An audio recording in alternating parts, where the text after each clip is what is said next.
नमस्कार। एक बार फिर से आप सभी का बहुत बहुत स्वागत है परीक्षा वर्ल्ड के इस यूट्यूब चैनल में। दोस्तों, आज से हम ग्राम समाज एवं विकास का प्रैक्टिस सेट लगाना स्टार्ट करेंगे।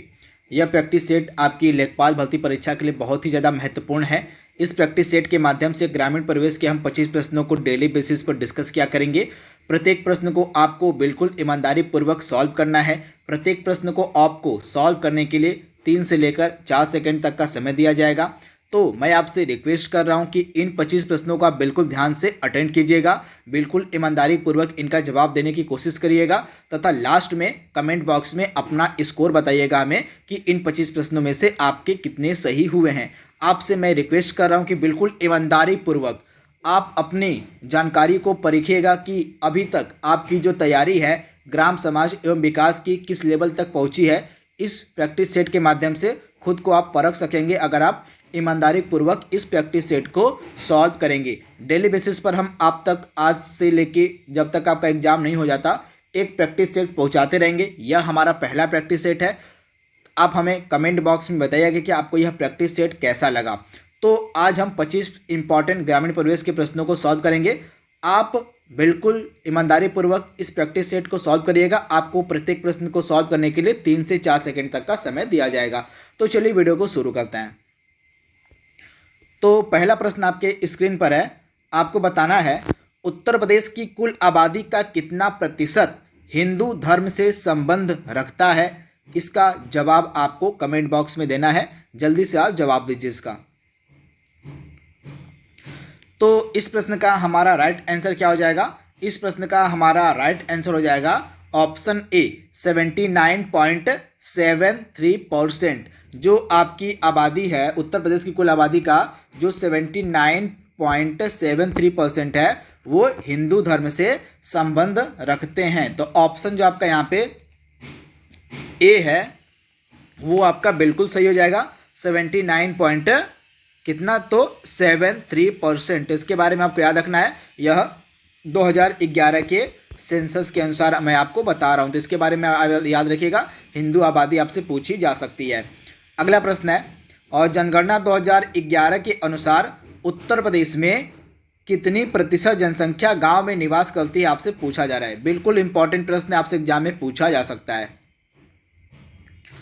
तो आपको याद रखना है 2011 के सेंसस के अनुसार उत्तर प्रदेश में जो ग्रामीण जनसंख्या है उसका प्रतिशत है लगभग 77.73%। यानी कि इतनी जो जनसंख्या है वह गांव में निवास करती है 2011 के जनगणना 2011 के सेंसस के अनुसार। तो ऑप्शन जो आपका यहाँ पे ए है बिल्कुल सही हो जाएगा। वहीं नगरीय जनसंख्या की हम बात करें तो 2011 के सेंसस के अनुसार जो नगरीय जनसंख्या है वो है 22.73%। तो नगरीय जनसंख्या भी आपको याद रखनी है, ग्रामीण जनसंख्या भी आपको याद रखनी है। दोनों आपसे पूछी जा सकती है। ये उत्तर प्रदेश की ग्रामीण जनसंख्या और नगरीय जनसंख्या की बात हो रही है यहाँ पे, तो इसके बारे में आप याद रखिएगा। अगला प्रश्न का आपको जवाब देना है। बहुत ही ज़्यादा इंपॉर्टेंट प्रश्न है। प्रदेश में भू अभिलेख के रखरखाव का उत्तरदायित्व तो किसे सौंपा गया है, आपसे पूछा जा रहा है कि उत्तर प्रदेश में भू अभिलेख के रखरखाव का जो उत्तरदायित्व है वो किसे दिया गया है। जल्दी से इस प्रश्न का आप जवाब दीजिए। तो इस प्रश्न का हमारा राइट आंसर क्या हो जाएगा?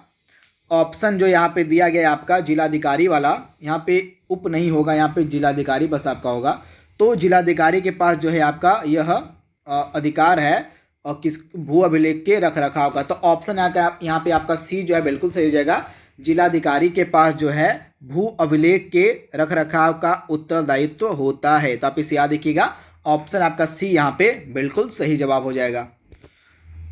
तो तीसरे प्रश्न का राइट आंसर हमारा क्या हो जाएगा? जिलाधिकारी को सौंपा गया है प्रदेश में भू अभिलेख के रखरखाव का उत्तरदायित्व। तो ऑप्शन सी आप याद रखिएगा।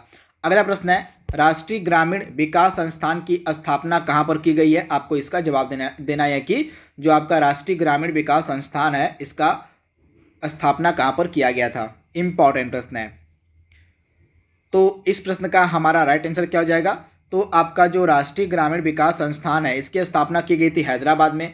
ऑप्शन आपका ए यहाँ पे बिल्कुल सही है। आप इसे याद कर लीजिएगा। हैदराबाद में आपका राष्ट्रीय ग्रामीण विकास संस्थान स्थापित किया गया था। तो ऑप्शन ए आपका यहाँ पे 100% सही जवाब हो जाएगा। अगला प्रश्न आपके सामने है, निम्न में से कौन सा कृत्य, कौन सा कार्य ग्राम पंचायत में सम्मिलित नहीं है, आपसे पूछा जा रहा है। इंपॉर्टेंट प्रश्न है, डेफिनेटली आपसे एग्जाम में पूछा जा सकता है, तो इसका जवाब दीजिए आप। तो कौन सा कार्य, कौन सा कृत्य ग्राम पंचायत में सम्मिलित नहीं है, तो इसमें से जो ऑप्शन ए वाला कार्य है वह ग्राम पंचायतों में सम्मिलित नहीं होता, यानी कि कानून व्यवस्था जो है वो ग्राम पंचायतों के कृत्यों में सम्मिलित नहीं होती है। तो ऑप्शन आपका ए यहाँ पे बिल्कुल सही हो जाएगा। कानून व्यवस्था जो है वो ग्राम पंचायतों के कृत्य में यानी कि कार्य में सम्मिलित नहीं होती है। यह जो है आपका गृह विभाग के अंतर्गत आता है, तो इसके बारे में आपको याद रखना है। राज्य का जो गृह विभाग होता है उसके अंतर्गत आती है आपकी कानून व्यवस्था, तो आप इसे याद रखिएगा, इंपॉर्टेंट है। और बाकी सभी जो कार्य यहाँ पे दिए गए हैं, कृषि संबंधी कार्य, राज्य की नलकूपों की मरम्मत, राशन की दुकान का आवंटन व निरस्ती करने से भी ग्राम पंचायत में सम्मिलित हैं, परंतु कानून व्यवस्था को इसमें सम्मिलित नहीं किया गया। तो ऑप्शन आपका ए यहाँ पे बिल्कुल सही जवाब हो जाएगा। ग्राम भू प्रबंधन समिति का अध्यक्ष कौन होता है, इंपॉर्टेंट प्रश्न है। तो आप ध्यान से याद कर लीजिएगा, ग्राम भू प्रबंधन समिति का अध्यक्ष आपका कौन होता है। तो इस प्रश्न का आपका राइट आंसर हो जाएगा ग्राम प्रधान। ऑप्शन आपका बी यहाँ पे बिल्कुल सही हो जाएगा। जो ग्राम प्रधान होता है वो ग्राम भू प्रबंधन समिति का अध्यक्ष होता है। तो ऑप्शन आपका यहाँ पे क्या सही हो जाएगा, ग्राम प्रधान। तो इसके बारे में आपको याद रखना है, ऑप्शन आपका बी यहाँ पे 100% सही जवाब हो जाएगा। इसके बाद अगला प्रश्न आपके सामने है, और निम्नलिखित में से विकसित टर्मिनेटर तकनीक का उपयोग किस फसल में होता है, आपसे पूछा जाए। यानी कि जो टर्मिनेटर तकनीकी है उसका जो उपयोग है किस फसल में किया जाता है, इसका जवाब आपको देना है। इंपॉर्टेंट प्रश्न है। तो इस प्रश्न का हमारा राइट आंसर क्या हो जाएगा, चावल में। चावल में जो है टर्मिनेटर तकनीकी का उपयोग किया जाता है, तो आप इसे याद रखिएगा, इंपॉर्टेंट है। ऑप्शन आपका यहाँ पे ए जो है बिल्कुल सही हो जाएगा। चावल तकनीकी में आपका टर्मिनेट मतलब चावल में जो है आपका टर्मिनेटर तकनीकी का उपयोग किया जाता है। और भारत में सर्वाधिक क्षेत्र में कौन सी फसल है, आपसे पूछा जाए, यानी कि किस फसल का एरिया भारत में सबसे ज्यादा है, आपसे पूछा जा रहा है। इंपॉर्टेंट प्रश्न है। तो इस प्रश्न का हमारा राइट आंसर क्या हो जाएगा, भारत में सर्वाधिक क्षेत्रफल में गेहूं की फसल है। तो ऑप्शन आपका यहाँ पे सी जो है बिल्कुल सही हो जाएगा। भारत में सर्वाधिक क्षेत्रफल में आपकी गेहूं की फसल है, तो इसके बारे में आपको याद रखना है। जो आपका ऑप्शन सी है यहाँ पे बिल्कुल सही जवाब हो जाएगा। क्या, तो गेहूं जो है भारत में सर्वाधिक क्षेत्रफल ग्रहण करता है, जिसके बारे में आपको याद रखना है, भूलना नहीं है। और इसके बाद जो है चावल का भी नंबर आता है, जिसे आप याद रखिएगा। ऑप्शन आपका यहाँ पे सी बिल्कुल सही हो जाएगा। अगला प्रश्न आपके सामने है, और जो आपका 20 सूत्रीय कार्यक्रम था यह किस प्रधानमंत्री के कार्यकाल में प्रारंभ किया गया था, आपको इसका जवाब देना है। बहुत ही ज्यादा महत्वपूर्ण प्रश्न है आपका। तो आपका जो 20 सूत्रीय कार्यक्रम था यह किस प्रधानमंत्री के कार्यकाल में प्रारंभ किया गया था, तो श्रीमती इंदिरा गांधी के कार्यकाल में आपका 20 सूत्रीय कार्यक्रम प्रारंभ किया गया था। तो ऑप्शन आपका यहाँ पे जो सी है बिल्कुल सही हो जाएगा, श्रीमती इंदिरा गांधी के कार्यकाल में। तो ऑप्शन सी आपका बिल्कुल सही है। उत्तर प्रदेश में दूध अधिकारी समिति की स्थापना कब, दूध सहकारी समिति की स्थापना कहां पर हुई थी, आपसे पूछा जा रहा है। जल्दी से इसका जवाब दीजिए आप। तो इस प्रश्न का हमारा राइट आंसर क्या हो जाएगा, उत्तर प्रदेश के लखनऊ में। कहा, तो उत्तर प्रदेश के लखनऊ में, यानी कि ऑप्शन आपका डी यहाँ पे बिल्कुल सही हो जाएगा। उत्तर प्रदेश के लखनऊ में जो है दुग्ध सहकारी समिति की स्थापना हुई थी। तो ऑप्शन आपका डी यहाँ पे बिल्कुल सही जवाब हो जाएगा, उत्तर प्रदेश के लखनऊ में। तो इसे आप याद कर लीजिएगा। आगे बढ़ते हैं, देखते हैं अगला प्रश्न क्या है। अगला प्रश्न बहुत ही ज़्यादा इंपॉर्टेंट है आपके लिए। भारत में कृषि लागत एवं मूल्य आयोग कहाँ पर स्थित है, आपसे पूछा जा रहा है। कृषि लागत एवं मूल्य आयोग का हेडक्वार्टर यानी कि आपसे पूछा गया है यहाँ पे। तो इसका जवाब आपका क्या हो जाएगा, इसका जो हेडक्वार्टर है वह आपको मिलेगा नई दिल्ली में। तो ऑप्शन आपका यहाँ पे नई दिल्ली कौन सा है, ऑप्शन ए ही आपका बिल्कुल सही जगह नई दिल्ली में है। और इसकी जो स्थापना है की गई थी 1965 में, जनवरी 1965 में आपका कृषि लागत एवं मूल्य आयोग स्थापित किया गया था। इसका हेडक्वार्टर आपको मिलेगा दिल्ली में। तो इसके बारे में आपको याद रखना है, भूलना नहीं है। अगला प्रश्न आपके सामने है, यहाँ पे 1965 जनवरी है। अगला प्रश्न आपके सामने है, निम्नलिखित में से कौन सा जिला अंतर्राष्ट्रीय सीमा साझा नहीं करता, यानी कि इसमें से जो जिले आपके सामने दिए गए हैं इनमें से कौन सा जिला अंतर्राष्ट्रीय सीमा साझा नहीं करता है, यहाँ पे सपोर्ट नहीं करता है, सीमा साझा नहीं करता हो जाएगा यहाँ पे। तो राइट आंसर आपको बताना है कि कौन सा जिला अंतर्राष्ट्रीय सीमा साझा नहीं करता। ये सभी चारों उत्तर प्रदेश के आपके जिले हैं। तो यहाँ पे आपका राइट आंसर क्या हो जाएगा? तो इसमें से आपका जो बस्ती वाला जिला है यह अंतर्राष्ट्रीय सीमा साझा नहीं करता है, और बाकी आपके जो तीनों जिले हैं उत्तर प्रदेश के, बलरामपुर हो गया, पीलीभीत हो गया, श्रावस्ती हो गए, ये सभी और नेपाल के साथ सीमा साझा करते हैं, अंतर्राष्ट्रीय सीमा साझा करते हैं, परंतु आपके जो बस्ती है यह अंतर्राष्ट्रीय सीमा साझा नहीं करता। तो इसके बारे में आपको याद रखना है, बस्ती आपका राइट आंसर हो जाएगा। अगला प्रश्न आपके सामने है, और भारत में सर्वाधिक भूमि पर किस फसल का उत्पादन किया जाता है? बिल्कुल एग्जाम में पूछा जाने वाला प्रश्न है। तो भारत में सर्वाधिक भूमि पर जो है किस फसल का उत्पादन किया जाता है? तो आप ध्यान से याद कर लीजिएगा, भारत में सर्वाधिक भूमि पर धान का उत्पादन किया जाता है। तो ऑप्शन आपका बी यहाँ पे बिल्कुल सही हो जाएगा। भारत में सर्वाधिक भूमि पर आपका धान जो है वह उगाया जाता है। तो इसके बारे में आपको याद रखना है। धान के बाद गेहूं का उत्पादन किया जाता है, गेहूं दूसरे नंबर पे, तो आप इसे याद रखिएगा, इंपॉर्टेंट है। ऑप्शन आपका बी यहाँ पे बिल्कुल सही जवाब हो जाएगा। अगला प्रश्न है, उर्वरक के क्षेत्र में आत्मनिर्भरता के लिए जो है किस क्रांति को शुरू किया गया था? आपसे पूछा जा रहा है कि उर्वरक से रिलेटेड कौन सी क्रांति आपसे पूछी जा रही है। तो इसका राइट आंसर आपका क्या हो जाएगा? धूसर क्रांति। उर्वरक के क्षेत्र में आत्मनिर्भरता के लिए जो है आपकी धूसर क्रांति को शुरू किया गया था। तो ऑप्शन आपका डी यहाँ पे बिल्कुल सही जवाब हो जाएगा, धूसर क्रांति। अगला प्रश्न आपके सामने है, दाखिल खारिज की रिपोर्ट किसके न्यायालय में प्रस्तुत की जाती है? डेफिनेटली आपसे एग्जाम में पूछा जाने वाला प्रश्न है। तो आप ध्यान से याद कर लीजिएगा, दाखिल खारिज की जो रिपोर्ट है यह तहसीलदार के न्यायालय में प्रस्तुत की जाती है। तब इसे याद रखिएगा, तहसीलदार आपका राइट आंसर हो जाएगा। ऑप्शन बी यहाँ पे आपका बिल्कुल सही है, तहसीलदार के न्यायालय में। तो आप इसे याद रखिएगा, इंपॉर्टेंट प्रश्न है। अगला प्रश्न आपके सामने है, निम्नलिखित में से किस समिति ने पंचायती राज संस्थाओं को संवैधानिक दर्जा प्रदान करने की सिफारिश की थी? काफी ज्यादा महत्वपूर्ण प्रश्न आपका यह है। तो इसमें से आपकी दो समितियां थी जिन्होंने पंचायती राज संस्थाओं को संवैधानिक दर्जा प्रदान करने की सिफारिश की थी। एक तो आपकी थी LM सिंघवी समिति और एक थी आपकी PK थुंगन समिति, यानी कि ए और बी आपका दोनों सही हो जाएगा। LM सिंघवी समिति और PK थुंगन समिति, इन दोनों समितियों ने जो है आपकी पंचायती राज संस्थाओं को संवैधानिक दर्जा प्रदान करने की सिफारिश की थी। तो आप इसे याद रखिएगा, डी आपका यहाँ पे बिल्कुल सही हो जाएगा। ए और बी दोनों, LM सिंघवी समिति तथा PK थुंगन समिति, दोनों के बारे में आपको याद रखना है। अगला प्रश्न आपके सामने है, और 74वें संविधान संशोधन अधिनियम के तहत किस पार्ट को, किस भाग को संविधान में जोड़ा गया था? आपसे पूछा जा रहा है।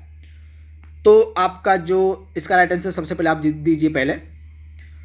तो जो आपका 74th अमेंडमेंट किया गया था 1992 में, 1992 में आपका 74वां संविधान संशोधन किया गया था। इसके तहत हमारे संविधान में भाग 9A जोड़ा गया था। कौन सा भाग 9A जोड़ा गया था हमारे संविधान में? तो इसके बारे में आपको याद रखना है। भाग 9A का संबंध किससे है? तो भाग 9A का संबंध है नगर पालिकाओं से। किससे? तो नगर पालिकाओं से संबंधित है आपका भाग 9A तथा 74वें संविधान संशोधन अधिनियम के तहत ही हमारे भारतीय संविधान में जो 12वीं अनुसूची थी, जो हमारा 12th शेड्यूल था, वह भी जोड़ा गया था। तो ये फैक्ट भी आपको याद रखना है, भूलना नहीं है। आपको उस चार्टर अधिनियम को बताना है जिसके तहत मद्रास, कोलकाता और मुंबई, इन तीनों महानगरों में नगर निगम की स्थापना की गई थी। डेफिनेटली आपसे एग्जाम में प्रश्न पूछा जा सकता है। तो चार्टर अधिनियम वह कौन सा था? तो चार्टर अधिनियम 1793। ऑप्शन आपका बी यहाँ पे बिल्कुल सही जाएगा। चार्टर अधिनियम 1793 के तहत मद्रास, कोलकाता, मुंबई, इन तीनों जगहों पर महानगरों की स्थापना की गई। तो ऑप्शन आपका बी यहाँ पे 100% सही जवाब हो जाएगा। चार्टर अधिनियम 1993, 100% आपसे एग्जाम में प्रश्न देखने को मिल सकता है। अगला प्रश्न आपके सामने है, भारत का गन्ना का सबसे बड़ा उत्पादक राज्य आपसे यहाँ पे पूछा गया है कि भारत में गन्ना का सबसे बड़ा उत्पादक राज्य कौन सा है? तो आप ध्यान से याद कर लीजिएगा, भारत में गन्ना का सबसे बड़ा उत्पादक राज्य है आपका उत्तर प्रदेश। ऑप्शन आपका ए यहाँ पे बिल्कुल सही है, उत्तर प्रदेश। अगला प्रश्न आपके सामने है, सफेद सोना किस फसल को कहा जाता है, आपको बताना है। तो आप ध्यान से याद कर लीजिएगा, कपास को हम सफेद सोना के नाम से भी जानते हैं। तो ऑप्शन आपका ए यहाँ पे बिल्कुल सही हो जाएगा, कपास को। अगला इंपॉर्टेंट प्रश्न आपके सामने है, और किस क्रांति में प्रत्यक्ष या अप्रत्यक्ष रूप से कृषि क्षेत्र से संबंधित सभी क्रांतियों को सम्मिलित किया गया था। यानी कि आपको उस क्रांति का नाम बताना है जिसमें कृषि से संबंधित, एग्रीकल्चर से संबंधित जो पूर्व में क्रांतियां चलाई गई थी उनको सम्मिलित कर लिया गया था। तो जल्दी से इसका जवाब दीजिए आप। तो इस क्रांति का नाम था इंद्रधनुषी क्रांति। इस इंद्रधनुषी क्रांति में प्रत्यक्ष या अप्रत्यक्ष रूप से कृषि क्षेत्र से संबंधित सभी क्रांतियों को सम्मिलित प्रयोग किया गया था इस आपके इंद्रधनुषी क्रांति में। तब इसे याद देखिएगा, इंपॉर्टेंट है कि संपूर्ण कृषि के विकास के लिए आपकी इंद्रधनुषी क्रांति को लाया गया था सरकार के द्वारा। तो इसे आप याद रखिएगा। अगला प्रश्न है, हरित क्रांति का प्रभाव सबसे ज्यादा किस फसल पर पड़ा था। तो हरित क्रांति का जो प्रभाव है वह सबसे ज्यादा देखने को मिला था किस फसल पर, तो गेहूं और चावल, इन दोनों फसलों पर जो है हरित क्रांति का बहुत ही ज्यादा प्रभाव पड़ा था। तो आप इसे याद रखिएगा, गेहूं और चावल। तथा भारत में हरित क्रांति का जनक हम कहते हैं MS स्वामीनाथन को। तो इसे भी आप याद रखिएगा। और विश्व में हरित क्रांति का जनक हम कहते हैं नॉर्मन बोरलॉग को। तो दोनों आपको याद रखना है, विश्व में किसे कहा जाता है हरित क्रांति का जनक, और भारत में किसे कहा जाता है, दोनों ही चीजें आपको याद रखनी है। अगला प्रश्न आपके सामने है, और संविधान में नगर पालिकाओं से संबंधित प्रावधान को किस अनुसूची में रखा गया है।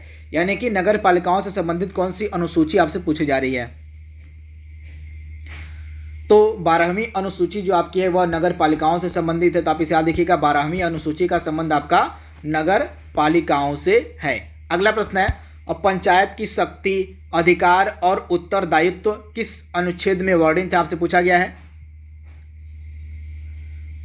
तो इस प्रश्न का हमारा राइट आंसर क्या हो जाएगा, अनुच्छेद 243 जी। अनुच्छेद 243 जी का संबंध किससे है, तो आपका जो अनुच्छेद 243 जी है यह पंचायतों के शक्ति, अधिकार और किससे संबंधित है, तो पंचायतों के शक्ति, अधिकार और उनके उत्तरदायित्व से संबंधित है आपका अनुच्छेद 243 जी। तो आप इसे याद रखिएगा, ऑप्शन आपका बी यहाँ पे बिल्कुल सही जवाब हो जाएगा।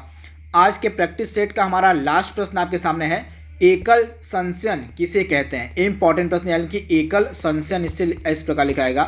तो एकल संचयन हम किसे कहते हैं आपको बताना है। तो इसका राइट आंसर आपका क्या हो जाएगा, एक वर्ष में केवल एक ही फसल उगाने को हम एकल संचयन कहते हैं। तो ऑप्शन आपका बी यहाँ पे बिल्कुल सही हो जाएगा, एक वर्ष में केवल एक ही फसल उगाना एकल संचयन कहलाता है। तो पहला प्रैक्टिस सेट इस तरह से हमने समाप्त कर लिया है। आई होप यह सीरीज आपको पसंद आएगी। तो आज के लिए बस इतना ही। Thank you, thanks for watching, thank you.